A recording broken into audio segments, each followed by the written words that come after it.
Olá pessoal, tudo bem? Mais uma vez estamos aqui na nossa linda Faculdade Legale para falar de um tema, abordar um tema bastante importante, né? E que tem sido falado e muito, né? Na classe de advogados, né? Na nossa classe de advogados. Vamos falar de holding, tá? E a sua tributação.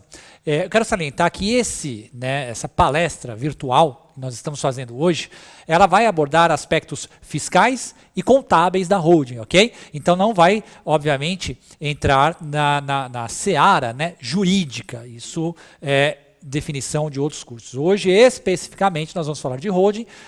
E quais são as vantagens tributárias e contábeis, né, para que os empresários, enfim, as pessoas que têm alguns bens e que queiram fazer a blindagem, né, desses bens, a blindagem que nós chamamos de patrimonial, ela pode se beneficiar, né, fazendo uma contabilidade eficiente e eficaz e também diminuindo a carga tributária. Mas antes da gente começar, deixa eu me apresentar para vocês entenderem quem eu sou. Meu nome é Daniel Balchi. Tá? Sou contador de formação, tenho especialização em auditoria, tá? E, além disso, MBA em gestão de risco e compliance.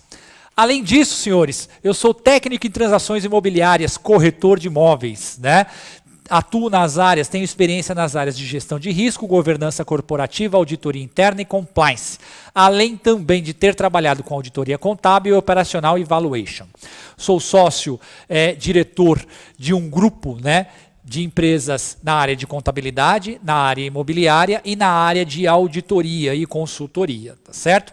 Então, fui designado pelo Legale, né, um estranho no ninho aqui, né, porque somos todos advogados, né, e eu entrei aqui como contador, né, justamente para explorar uma área, né, que não é a jurídica, mas é uma área auxiliar, né, para facilitar o trabalho do advogado. Portanto, ao longo desses minutos que nós vamos ficar juntos, vocês vão entender um pouco melhor de contabilidade e tributação para holding, ok? E isso vai ser importante, como eu disse, para auxiliá-los na formação das holdings patrimoniais. Bom, vamos começar. Primeiro, presumo aos colegas que estão nos assistindo, né, que não saibam muito bem o conceito de contabilidade, tá certo? Contabilidade é um conceito bastante amplo, né? Bastante complexo, mas eu vou tentar aqui dar uma esmiuçada e falar de uma forma mais didática, né? Para que vocês entendam o princípio da contabilidade, qual é a aplicabilidade dela, nesse caso, da matéria que nós vamos estudar agora. A contabilidade é a ciência que tem por objetivo o estudo das variações quantitativas e qualitativas ocorridas no patrimônio, conjunto de bens, direitos e obrigações das entidades ou de qualquer pessoa física ou jurídica que possuir patrimônio, tá certo? Então, assim, contador, né? A contabilidade é a ciência que estuda essas variações patrimoniais, né? Quando aumenta um bem, quando diminui bem, quando aumenta uma obrigação, quando diminui a obrigação e essas variações entre despesas e receitas. Faço isso, né, registrando-as através de relatórios e depois eu faço a verificação, né, desses registros, avaliando se essa empresa está tendo um bom desempenho ou um mau desempenho, lucro ou prejuízo, e qual o local que eu posso melhorar, né, o desempenho dessa empresa, né? Então a contabilidade ela também vai me mostrar aonde é que eu posso aumentar o desempenho e mais, registrar esse patrimônio. Isso é o mais importante. Planejamento. Consiste em uma importante tarefa de gestão e administração, que está relacionada com a preparação, organização e estruturação de um determinado objetivo. É essencial na tomada de decisões e execuções dessas mesmas tarefas. Posteriormente, o planejamento também a confirmação se as decisões, né, vai confirmar se as decisões tomadas foram acertadas, ou seja, feedback. Então, falamos duas coisas importantes, planejamento e contabilidade. A contabilidade registra e eu otimizo, obviamente, né, todo o patrimônio da empresa, né? Eu sei se ela está sendo eficiente e eficaz. E o planejamento, ele faz com que eu veja, né, num período curto, médio ou longo, né, quais são as ações que serão tomadas por essa empresa. Por que eu comecei a nossa aula de hoje com contabilidade e planejamento? Porque é justamente, né, o que prega a holding. A holding ela é inicialmente formada, né, por uma questão de planejamento, normalmente planejamento sucessório. Ou seja, é uma empresa, vamos imaginar, familiar, um exemplo, uma empresa familiar onde o pai, né, os pais que administram essa empresa querem passar aos filhos. Bom, então eu tenho que iniciar um planejamento, certo? E aí a contabilidade ela vai entrar, por quê? Porque ela vai trazer, através dos seus relatórios, a mensuração de todo esse patrimônio que será, né, no caso, objeto de sucessão aos novos herdeiros, tá certo? Aos novos, melhor dizendo, aos herdeiros e aos novos diretores da empresa. Então, por isso que eu comecei a nossa aula falando de contabilidade, para que vocês entendam essa, né, o conceito principal e também de planejamento. Bom, continuando. É interessante porque a legislação pertinente às holdings, né, a princípio é a Lei 6.404 de 1976, tá? E também agora a 11.938 de 2007, que é uma lei, né, posterior a 6.404, mas também que prevê o regramento, né, basicamente das leis, da lei das SA e dos registros contábeis, tá? Bom, essa lei, ela prevê já, né, na época, em 76, ela já previa a existência das sociedades holdings, né, estabelecendo que a companhia pode ter por objetivo participar de outras sociedades e acrescenta ainda que não está prevista no estatuto a participação, né, e aí é facultada como meio de realizar o objeto social, ou para beneficiar-se de incentivos fiscais, né, ou mesmo para organização. Então, só para vocês entenderem, eu gosto muito de rabiscar, então dá licença aqui que eu vou rabiscar um pouquinho para vocês, né? Você imagina uma situação, a holding, ela pode ser da seguinte forma, ou uma holding administrativa, que ela controle, né, outras empresas, e aí vamos pegar uma empresa do mesmo grupo, né? Uma indústria, um comércio e uma prestação de serviço. Então são 3 empresas desse mesmo grupo. Qual é a essência da holding, desta holding? Ela vai fazer a administração de forma centralizada de todas as empresas do grupo. Então, a contabilidade, todas as prestações de contas governamentais, né? E todo o processo administrativo sai daqui. Então esse é o primeiro princípio da holding, tá? De que ela seja uma controladora, tá, de outras empresas do mesmo grupo empresarial. Pois bem, existem as holdings familiares. Essas estão em alta, muito em alta, e trazem benefícios fantásticos aos seus usuários. As holdings familiares nada mais são do que empresas que são criadas, tá certo? Para agregar patrimônio pessoal. Então os empresários ao longo da vida útil deles, né, eles adquirem casas, apartamentos, terrenos, carros, entre outras coisas. Antes do conceito da holding familiar, isso ficava em nome de pessoa física. E aí imagina uma situação, infelizmente acontecia um grave problema na empresa, a empresa ela, entrava num processo de recuperação judicial, enfim, ou um processo mesmo de falência, né? E esses bens, eles acabavam sendo oferecidos meio que imediatamente, né, para o pagamento das dívidas empresariais, né? Ou seja, não existia nenhuma forma, né, de proteção deste patrimônio. A partir deste conceito, né, começou a se aplicar às holdings, às famílias dos empresários, ou seja, todo o bem pessoal desses empresários, ele começou a ser blindado através de um CNPJ. E aí esse conceito foi muito interessante, porque o empresário começou a se sentir um pouco mais protegido. Mas aí a essência da holding é só a proteção mesmo? Não, aí que está o grande lance, né? Para um advogado, o olhar de um advogado, normalmente, a princípio, né, a primeira coisa que ele pensa é a blindagem mesmo, né, a proteção do patrimônio. Mas quando um contador ele olha, né, a questão de holding, a primeira coisa que ele pensa é na diminuição tributária e na organização patrimonial. Tá? Então isso é muito, mas muito, muito, muito importante. Vocês vão ver ao longo, né, das apresentações, dos slides da nossa apresentação, de que a gente consegue um ganho tributário gigantesco, enorme, né? Transformando, né, todo o patrimônio em uma holding, em uma empresa que vai organizar isso, né? Inclusive, se o empresário tiver imóveis, né, que eventualmente ele consiga renda, ou seja, ele tem locação, ele tem alugado uma determinada casa. Isso também a gente consegue fazer um planejamento e uma diminuição tributária disso, e ao longo dos próximos slides nós vamos verificar. Apesar dessa previsão, né, da lei das SAs que nós citamos agora, 6.404, nada impede que as sociedades holding se revistam da forma de sociedade por cotas de responsabilidade limitada ou outros tipos societários, como já dissemos. A expressão holding não reflete a existência de um tipo societário específico, mas sim a propriedade de ações ou cotas que lhe assegure o poder de controle de outra ou de outras sociedades. Então ficou claro, a holding ela tem uma legislação específica que vai regulá-la, né, que vai dizer quais são os tipos de prestação de contas que ela tem que dar ao fisco, ao governo, tá certo? E como ela deve, obviamente, se basear, né, em controles internos, mas a essência é uma empresa holding que controla demais empresas, uma holding familiar que controla o patrimônio pessoal da família que está abrindo a holding, tá certo? Então esse é o conceito principal. Bom, a holding é a sociedade cuja totalidade ou parte de seu capital é aplicada em ações, participações em outra sociedade, gerando controle sobre a administração das mesmas. Por essa forma, assegura-se uma concentração do poder decisório nas mãos da empresa-mãe. Empresa holding e empresa-mãe, tá certo? A holding é definida em face do objeto social que explora a participação do capital de outras empresas.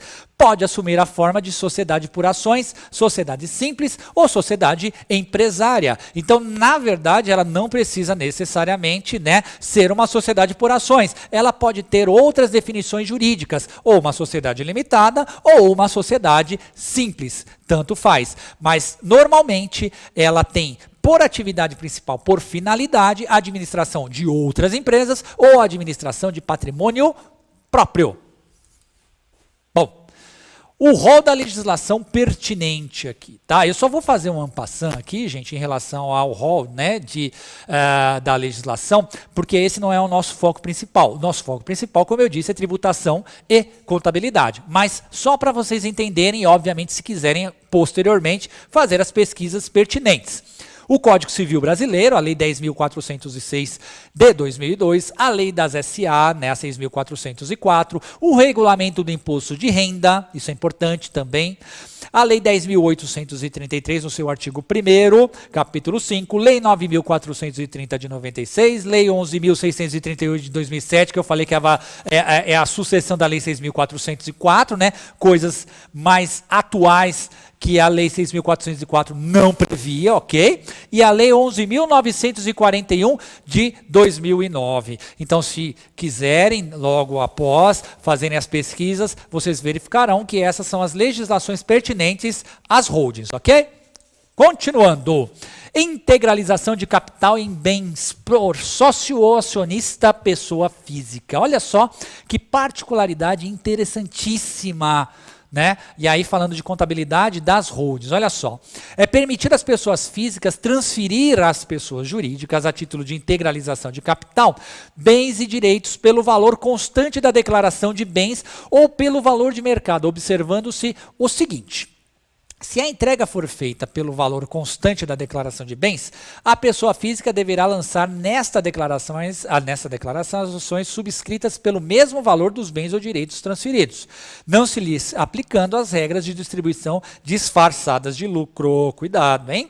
Se a transferência não se fizer pelo valor constante da declaração de bens, a diferença maior será tributada como ganho de capital. Então, o que significa isso, senhores? Significa que eu vou abrir uma holding familiar. Vou apagar aqui para dar espaço para a gente escrever aqui. Ó. Eu vou transferir o meu patrimônio para uma holding familiar.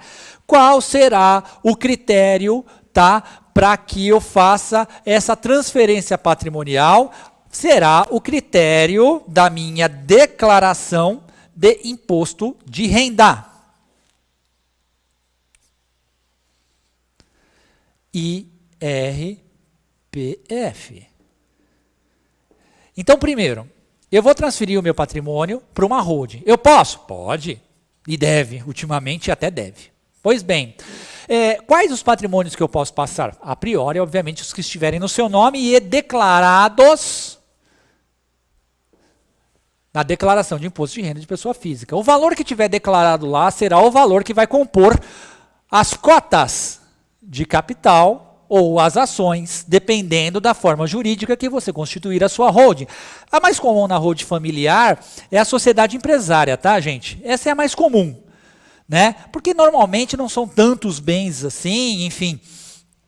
E a sociedade empresarial, a sociedade empresária, né, melhor dizendo, ela de cotas de responsabilidade limitada, ela é a mais adequada para esse tipo de abertura, tá? Então você transforma, né, todo o seu patrimônio em cotas de capital de uma sociedade empresária, tá certo? A partir daquele momento o patrimônio não é mais seu e ele acaba incorporando, agregando ao capital social da nova empresa constituída, tá certo? Bom, então continuando aqui. Desculpa, esse aí eu já fiz a leitura. Então, só para ficar claro, o valor que vai ser das cotas tem que ser acompanhado do mesmo valor da declaração de imposto de renda, tá certo? Bom, seguindo. Eu tenho que registrar a holding em órgãos cadastrais? Sim, porque é uma empresa normal como outra qualquer. A grande diferença é justamente a questão de ela não vender, né, ela não prestar um tipo de serviço, e sim, ela vai administrar um bem próprio ou outras empresas. Mas vamos focar agora, eu acho que o mais importante é nós focarmos nas holdings familiares, né? Vamos focar na holding familiar para vocês entenderem o funcionamento da holding, né, administrativa, empresarial, é quase que o mesmo. Ela é um pouquinho mais complexa porque ela vai administrar outras empresas, né? Mas o conceito jurídico basicamente é a mesma coisa. E o foco, é importante que nós falemos da holding familiar, justamente para que vocês tenham, senhores, ideias de quanto de imposto nós vamos conseguir, né, de ganho em relação à abertura dela, tá certo? Então, como eu disse, é um registro em órgãos que nós temos que fazer cadastrais como qualquer outra empresa. Então, nós temos que ter o contrato social, tá certo? Se é uma sociedade por ações, né, o tipo de finalidade jurídica, né, sociedade empresarial limitada, empresária limitada ou sociedade simples, né, todas elas devem ter, nesse caso aqui, o estatuto social, e nesses dois casos, sociedade simples, né, elas devem ter contrato social. Sociedade por ações e sociedade empresária, registro Junta Comercial do Estado de São Paulo, a JUSESP. Sociedade Simples Limitada, ou holding pura, que nós chamamos, é no RTD, Registro de Títulos e Documentos, tá certo? Logo após isso, nós temos que fazer a inscrição no CNPJ, como eu disse, uma empresa normal, comum, então, obviamente, ela deve ter CNPJ, Cadastro Nacional de Pessoa Jurídica. Posteriormente, ela tem que passar para a prefeitura da municipalidade, ou seja, onde ela será aberta, São Paulo, Ferraz de Vasconcelos, enfim, a cidade a qual ela vai ser aberta. Então, ela tem que providenciar a inscrição do cadastro mobiliário, CCM, tá certo? Inscrição estadual, ela está isenta, ela não há necessidade, como ela não vai comercializar nem industrializar, liberada de inscrição estadual. E o Código Nacional de Atividade Econômica, ou seja, para cada atividade no Brasil existe uma codificação, né? Então você tem que seguir essa codificação prevista já pelo IBGE, é do número 64620/00, holdings de instituições não financeiras. Essa é a atividade correta para que você faça a abertura, né, e a regularização, tá certo? De uma holding. Bom, qual é o regime tributário adequado às holdings? É o regime de lucro presumido. Aí nós vamos começar a falar de tributação, que é para alguns advogados um caos, para outros não, ele já se citou um pouco melhor, mas para outros é um bicho de 7 cabeças. Mas vocês vão ver aqui que muito pelo contrário, não é bicho de 7 cabeças não, tá? Então esse é o regime adequado, tá, às holdings familiares. E olha que interessante, gente. Nós vamos falar agora que basicamente, né, a tributação de receita, né, ou a receita auferida por uma holding, basicamente é uma, normalmente, né, de aluguel ou de alguma outra prestação de serviço, mas em geral é aluguel, né? Então nós vamos ter aqui, olha só que interessante, né, IRPJ, né, que é o Imposto de Renda Pessoa Jurídica. E notem, são 4 tipos de impostos, tá? IRPJ, Contribuição Social sobre Lucro Líquido, PIS e COFINS. ISS, não podemos esquecer que é um imposto municipal. Então, na verdade, nós temos aqui 5 impostos. Aí você vai falar, o professor está maluco, está dizendo que holding familiar é muito melhor do que ser pessoa física, vai pagar menos imposto, nós já saímos com 5 tributos diferentes. É verdade. A quantidade de tributos, né, de siglas aumenta, mas o valor não aumenta. Olha só que interessante. O imposto de renda tem todo esse cálculo aqui, né? Base de cálculo 32% da receita, depois a alíquota de 15%, blá, blá, blá, blá. O que nos interessa é o 4,8%. Vou até colocar aqui separadinho. Isso é o que nos interessa, ó, 4,8%. Então, eu tenho rendimento de aluguel, tá certo? Ganhei esse aluguel, eu sou uma holding, lembrando bem, eu sou uma holding, ganhei esse valor, eu tenho que pagar 4,8% de imposto de renda, pessoa jurídica. Contribuição social sobre o lucro líquido, 2,88%. PIS, Programa de Integração Social, 0,65%. COFINS, 3%. E aí vocês estão me chamando de louco, provavelmente, né? Só que isso tudo aqui, ó, dá 11,33%. Né? Tá. Isso holding, né? Vou colocar aqui PJ, pessoa jurídica. E se fosse uma pessoa física? Ela pagaria um único tributo. Imposto de renda pessoa física. Só esse produto, só que em compensação, só esse imposto, só que em compensação, olha a tributação do imposto de renda pessoa física, 27,5%. Olha a diferença. Compensa ou não compensa eu abrir uma holding familiar para administrar e principalmente quando eu tenho rendimento, né, desse patrimônio que é constituído o capital da holding? Compensa e compensa muito. Olha a diferença, gente. Menos da metade. Então, provado que a abertura da holding, você, obviamente, em rendimentos, né? Eu estou falando em rendimentos. Daqui a pouco nós vamos falar em venda de imóveis também, tá? Mas em rendimentos, você tem um ganho muito grande. Então, vale a pena, além de blindar o seu patrimônio, você também ter o ganho tributário, ok? Imposto de renda da pessoa jurídica, para vocês entenderem melhor. As receitas de aluguel auferidas pela holding são tributáveis normalmente pelo imposto de renda e se a holding optar pelo pagamento mensal do imposto por estimativa ou pela apuração trimestral do imposto com base no lucro presumido, serão computados na base de cálculo 32% dos aluguéis, tá certo? Os ganhos de capital e demais receitas auferidas, em qualquer caso, os rendimentos de participação societárias e, no caso de opção pelo pagamento mensal do imposto por estimativa, os rendimentos de aplicações financeiras de renda fixa submetidos ao desconto de imposto na fonte e os ganhos líquidos de operações financeiras de renda variável submetidos à tributação separadamente. Se a alocação desse bem não fizer parte do objetivo social da holding, as receitas de aluguéis integram por inteiro a base de cálculo do imposto mensal, determinadas por estimativa, bem como a base de cálculo do imposto trimestral, determinado com base no lucro presumido ou arbitrado. O que significa isso? Significa que, para eu conseguir essa base de 32% para chegar nesta alíquota, eu tenho que ter previsão na atividade, então eu tenho que avisar a Receita Federal que eu vou auferir ganho de locação, ganho de aluguel com bens patrimoniais. E aí a contabilidade ajuda, porque na hora de prestar contas à Receita Federal, a contabilidade vai informar quais são os imóveis que eu tenho ganho de aluguel e quais eu não tenho ganho de aluguel. E aí eu consigo chegar nesse valor. Caso contrário, obviamente, vai ser considerado um ganho de capital e a tributação vai ser feita como se eu estivesse ganhando, né, no mercado financeiro. Então a alíquota ela acaba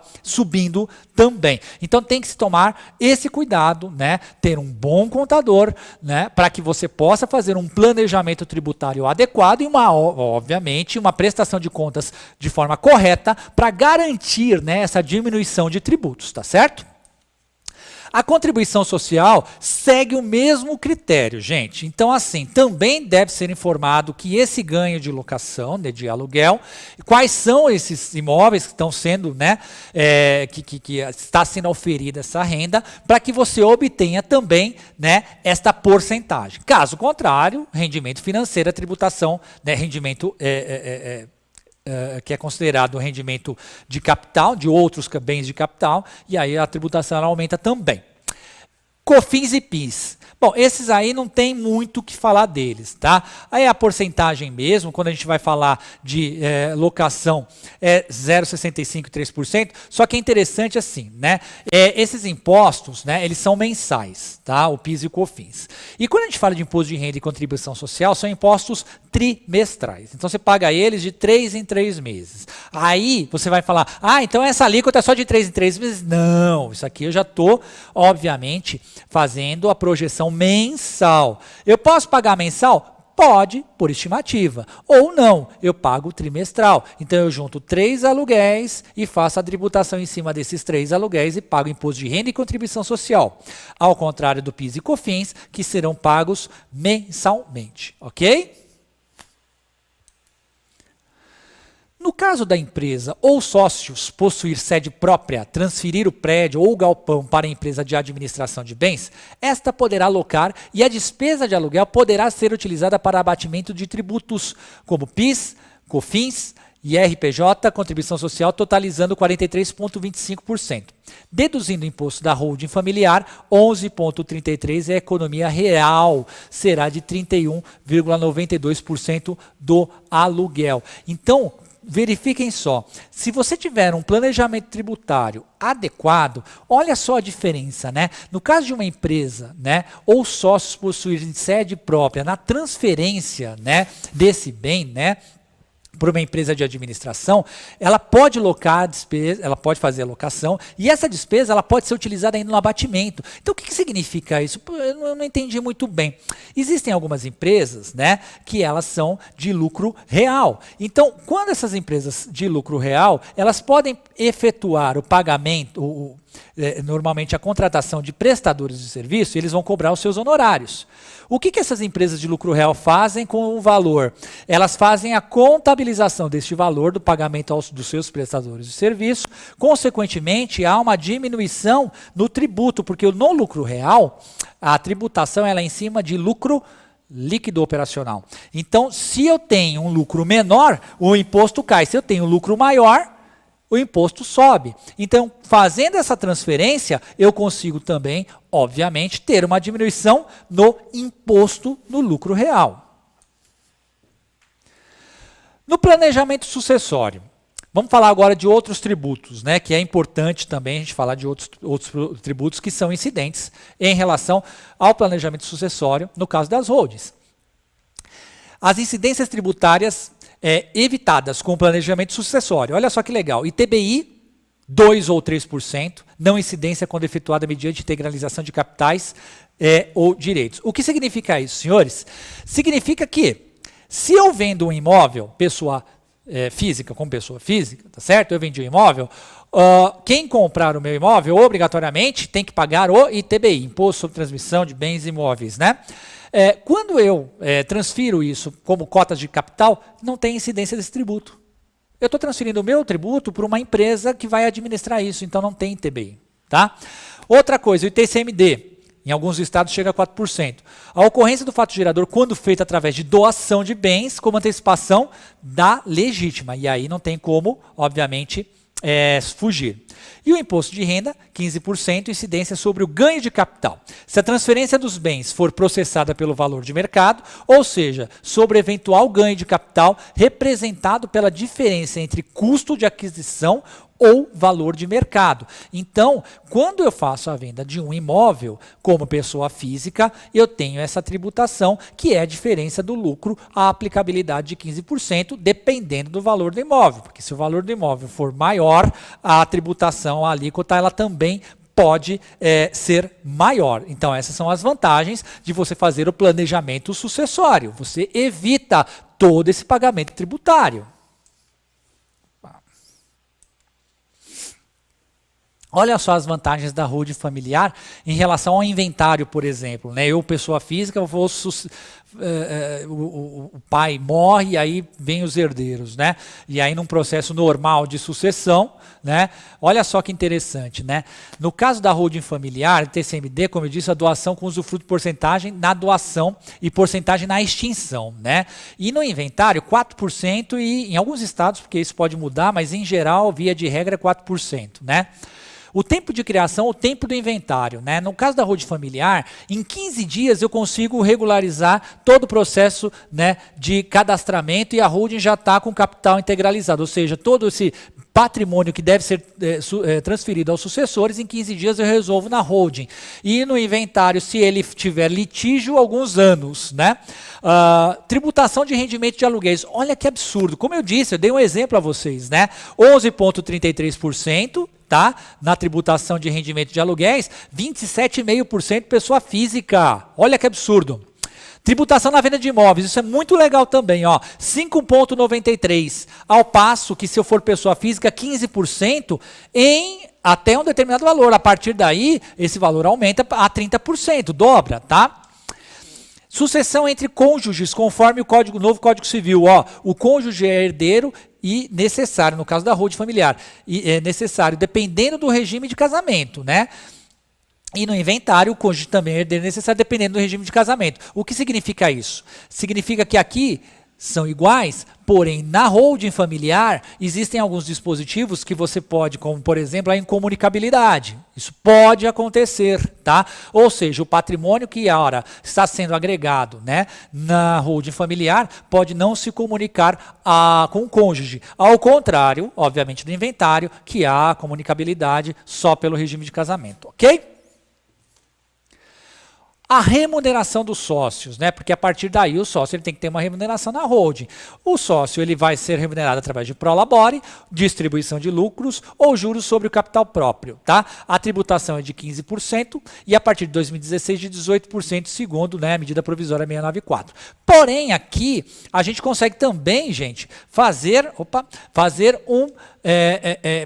uma diminuição de valores de imposto a pagar aqui. No Prolabore não tem muito o que fazer. Aí é rendimento pessoa física e aí ele vai pagar 27,5% de imposto de renda. Mas já na distribuição de lucros, se a gente fizer um planejamento contábil aqui e ele retirar esses lucros uma vez ao ano, ele está isento de imposto de renda. Então também há uma possibilidade de que a gente faça, né, esse planejamento para que na hora que ele tenha rendimentos, tá? E aí, veja, não é rendimento da holding, é rendimento dos sócios da holding, tá certo? A gente consegue diminuir os valores que entram para ele também, tá?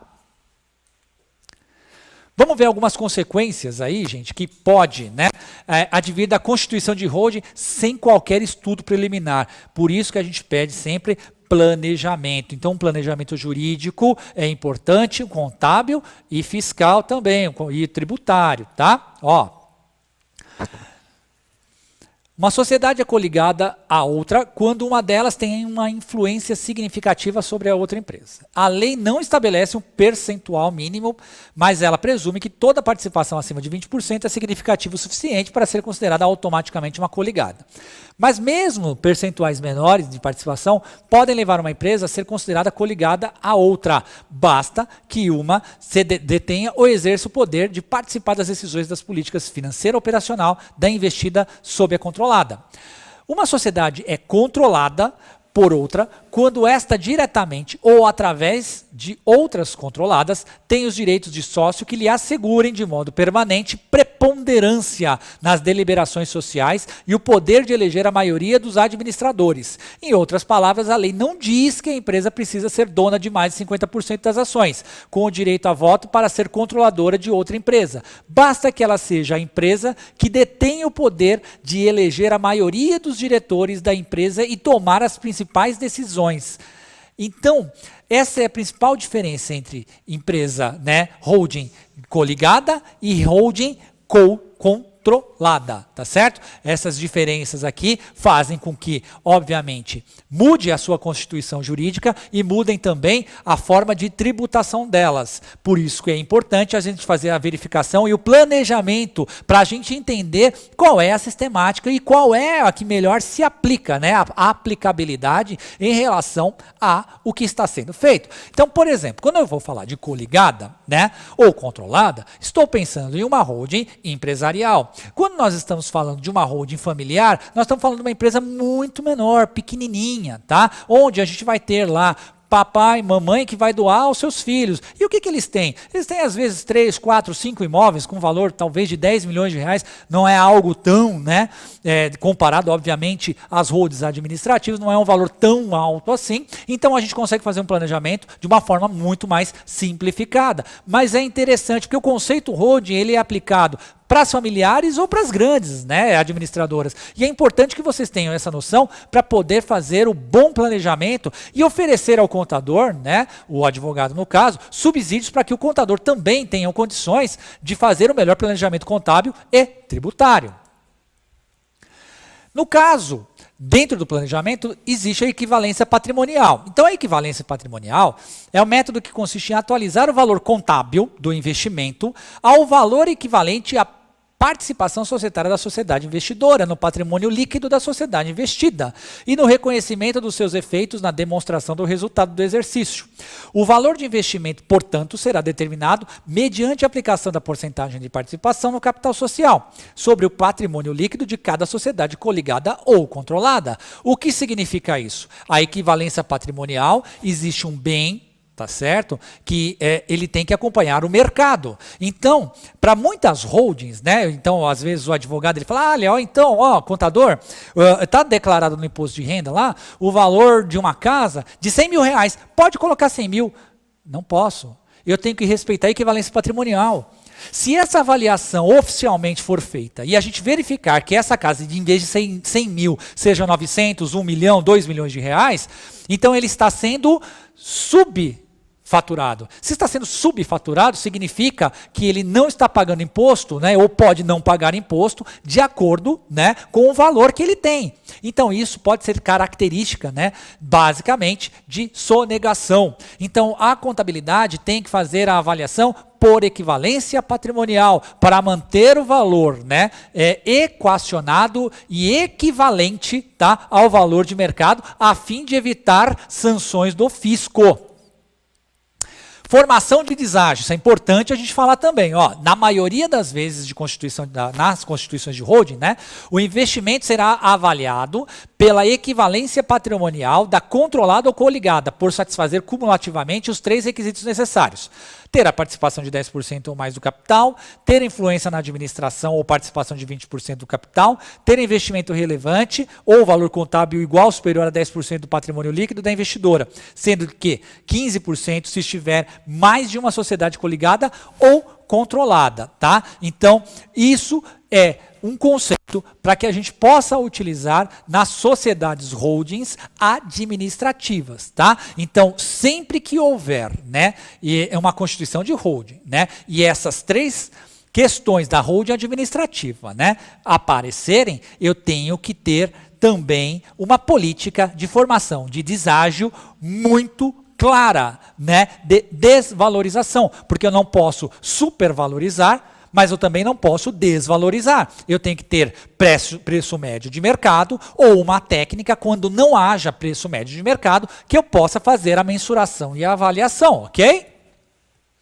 A constituição de holding que não tenha seu investimento avaliado, e aí nós estamos falando de investimentos, né, que não são só, obviamente, casas, carros, entre outras coisas. Existem investimentos muito maiores aí, tá? Então, pela equivalência patrimonial, é muito difícil de ocorrer, tá? Com isso, a primeira providência deverá ser a de comparar o valor da participação societária na declaração de bens da pessoa física com patrimônio líquido que será atribuído na equivalência patrimonial do investimento. E foi o que eu disse. Então, na falta, né, de algo que a legislação permita para verificação desse valor, existe equivalência, deságio, então outras metodologias para essa avaliação, para não majorar e nem diminuir demais o valor do patrimônio.